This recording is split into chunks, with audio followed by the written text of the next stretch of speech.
Hi everyone. Now we will see the steps involved in the design of gantry girder.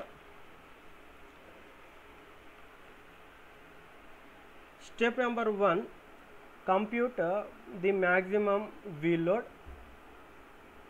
There is a condition for computing the maximum wheel load. Crane should be at a distance of minimum approach from gantry girder, right? ఇక్కడ మనము wheel load అనే కంటే కూడా crane wheel load అని చెప్పుకుందాము అండి. Step number 1: compute the maximum crane wheel load. Condition ఏమి అంటే crab should be at distance of minimum approach from gantry girder. Minimum approach క్వశ్చన్లో ఇచ్చింటారు, it might be around 1.2 to 1.5 metres, right? Next step number 2కి వచ్చేసరికి ఏదైతే స్టెప్ నెంబర్ 1లో మనము వీల్ రియాక్షన్స్, వీల్ లోడ్ కాదు వీల్ రియాక్షన్స్ అందాం, వీల్ రియాక్షన్స్ క్యాలిక్యులేట్ చేసింటాము. ఆ వీల్ రియాక్షన్స్ని మనము ఈ 2 వీల్స్కి షేర్ చేయాలి.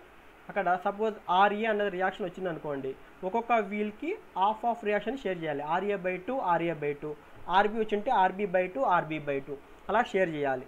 Okay, the determined wheel reactions were shared to 2 wheels. ఆ వీల్స్ ఎంత డిస్టెన్స్లో ఉంటాయి ఒక్కొక్క వీలు అంటే wheel base distance, wheel base కూడా ఆల్రెడీ కొన్ని క్వశ్చన్లో ఇచ్చింటారు. అలా షేర్ చేయాలి. షేర్ చేసిన తర్వాత main part is we need to determine the maximum bending moment due to vertical loads. దానికి ఏమైనా కండిషన్ ఉందా మ్యాక్సిమం బెండింగ్ మూమెంట్ రావడానికి అంటే there is a condition. Quarter point of wheel base should be coincide with the mid point of gantry girder length. Mid point of gantry girder length అంటే ఈ wheel base యొక్క quarter point gantry girder యొక్క mid point ఒకే చోట ఉండాలండి. ఆ విధంగా పెట్టి మనం రియాక్షన్స్ క్యాలిక్యులేట్ చేయాలి. Next step number 3: compute the maximum shear force due to vertical loads. ఏ విధంగా అయితే మ్యాక్సిమం బెండింగ్ మూవ్మెంట్ అవడానికి కండిషన్ ఉందో షియర్ ఫోర్స్కి కూడా దెర్ ఈజ్ ఏ కండిషన్. ఆ కండిషన్ ఏమి అంటే one wheel should be on support, right? This is the condition. Next step number 4. ఇంతవరకు మనము స్టెప్ నెంబర్ 1, 2, 3 దేనికోసం చేశాము అంటే వర్టికల్ లోడ్స్ క్యాలిక్యులేట్ చేశాము, అంటే వర్టికల్ లోడ్స్ వల్ల వచ్చేటటువంటి రియాక్షన్ క్యాలిక్యులేట్ చేశాము. తర్వాత వాటి నుంచి మ్యాక్సిమం బెండింగ్ మూమెంట్ డిటర్మైన్ చేశాము. తర్వాత మ్యాక్సిమం షియర్ ఫోర్స్ డిటర్మైన్ చేశాం. Similar to previous steps, we need to determine the maximum reactions, bending moment, shear force for lateral forces. Crab నుంచి వచ్చేటటువంటి లాటరల్ ఫోర్సెస్కి కూడా మనం డిటర్మైన్ చేయాలి. వర్టికల్ ఫోర్సెస్కి క్యాలిక్యులేట్ చేసిన విధంగానే ఇప్పుడు లాటరల్ ఫోర్సెస్కి కూడా కనుక్కోవాలి. ఇప్పుడు స్టెప్ నెంబర్ 5 నుంచి గమనించండి ఒక విషయము. స్టెప్ నెంబర్ 5 నుంచి కూడా రిమైనింగ్ ప్రొసీజర్ అంతా కూడా లాటరల్లీ సపోర్టెడ్ బీమ్స్ని ఏ విధంగా డిజైన్ చేశామో, లాటరల్లీ అన్సపోర్టెడ్ బీమ్స్ని ఏ విధంగా డిజైన్ చేశామో ఆ విధంగానే డిజైన్ చేసుకుంటూ పోతాం. ఒక విషయం గుర్తుపెట్టుకోండి, gantry girder is also a laterally unsupported beam. Gantry girder is also a laterally unsupported beam except at the columns దగ్గర మాత్రమే సపోర్ట్ ఉంటుంది, మధ్యలో అంతా దానికి ఎటువంటి సపోర్ట్ ఉండదు. కాబట్టి మోస్ట్లీ స్టెప్ నెంబర్ 5 నుంచి లాస్ట్ వరకు ఉన్నదంతా కూడా లాటరల్లీ అన్సపోర్టెడ్ బీమ్స్ని ఏ విధంగా అయితే డిజైన్ చేశామో ఆ విధంగానే డిజైన్ చేసుకుంటూ వస్తాము. ఒకసారి స్టెప్స్ అన్నీ కూడా నేను స్టెప్ బై స్టెప్ చెప్తాను. Step number 5: we need to select the suitable section. Determine చేయాలంటే ఫస్ట్ మనకి ఏం కావాలి? ZPZ రిక్వైర్డ్ కావాలి. ZPZ required is equal to 1.4 to 1.5 times of MU/F5. ఇక్కడ MU అంటే ఏంది? MU అంటే గుర్తుపెట్టుకోండి, the maximum bending moment determined in step number 2. MU అంటే ఏంటంటే బెండింగ్ మూమెంట్. స్టెప్ నెంబర్ 2లో మనము ఏ బెండింగ్ మూమెంట్ అయితే డిటర్మైన్ చేశామో దాన్ని ఇక్కడ MUగా తీసుకోవాలి.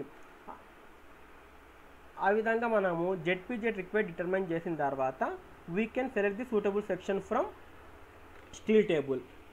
కానీ కొన్ని కండిషన్స్ ఉన్నాయి, గమనించండి.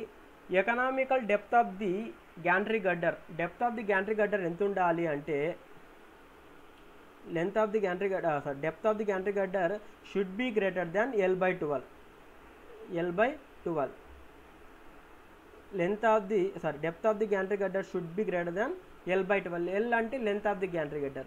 Width of the top flange of the gantry girder ఎంత ఉండాలి అంటే you should be in the range of L by 40 to L by 30. L by 40 to L by 30. Okay, మనం ఒక సెక్షన్ తీసుకున్నాము, వాటి ప్రాపర్టీస్ అంతా రిపోర్ట్ చేస్తాం. దాంతోపాటుగా we need to report 4 parameters without fail. ఆ 4 parameters ఏమి అంటే చూడండి అమ్మా, plastic section modulus about ZZ axis, elastic section modulus about ZZ axis, plastic section modulus about YY axis and elastic section modulus about YY axis. ఈ 4 పారామీటర్స్ని ఖచ్చితంగా మనము determine చేయాలి. Steel టేబుల్లో ఈ వాల్యూస్ మనకు ఉండవు, కానీ స్టీల్ కోడ్లో IS 800 ఉంది కదా, దాంట్లో లాస్ట్లో అపెండిక్స్ అని ఉంటుంది, దాంట్లో ఖచ్చితంగా ఈ 4 పారామీటర్స్ ఉంటాయి. You can take this values from there. Next step number 5 అయిపోయిన తర్వాత స్టెప్ నెంబర్ 6. స్టెప్ నెంబర్ 6 ఏమి? Section classification. సెక్షన్ క్లాసిఫికేషన్ కావాలి అంటే మనకు simple logic, B/TF value D/TW value determine చేసి అక్కడి నుంచి మనము సెక్షన్ అది ప్లాస్టిక్కా, కాంపాక్టా, సెమీ కాంపాక్టా డిటర్మైన్ చేస్తాము. ఆల్రెడీ మనం బీమ్స్లో చెప్పుకున్నాం. Next step number 7, check for moment of resistance. చూడండి, this is the formula to determine the moment of resistance. ఇది కూడా కొత్త ఫార్ములా ఏం కాదు, మనకు ఆల్రెడీ మనము బీమ్స్లో వాడాం. Next step number 8, check moment capacity of compression flange.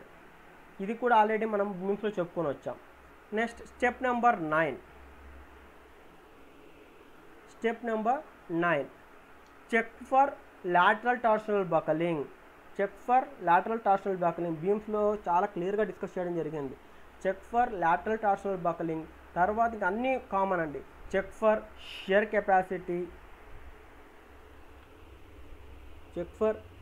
Capacity, దాని తర్వాత check for web buckling, check for web crippling or web bearing, check for deflection. Okay, these are the steps if involved in the design of gantry girder. ఇంకా connection between channel and I section కూడా ఉంటుంది, we can do that one. Okay, these are the steps involved in the design of gantry girder. Thank you.